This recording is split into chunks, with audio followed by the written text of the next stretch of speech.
কারণ আমরা শিক্ষক সমাজ ন্যায্য দাবি নিয়ে আজ 10 দিন ধরে আন্দোলন করতেছি।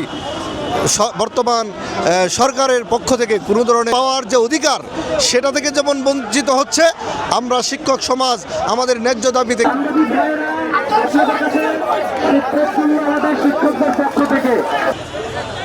আমি বিশ্বাসটা আমি বলতে চাই, এই রাষ্ট্রের হাতে আর কোনো বিকল্প নাই। এই শিক্ষকদেরকে দাবি আদায় করা ছাড়া, এই শিক্ষকদেরকে খুশি করা ছাড়া, ম্যানেজ করা ছাড়া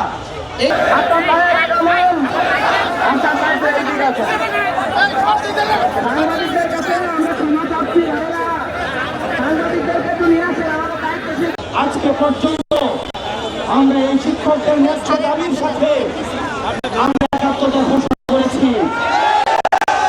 আমি সহ আমাদের শিক্ষকদের শান্ত ভাই এবং জাতীয় নাগরিক পার্টির সব নেতৃবৃন্দ আপনাদের সাথে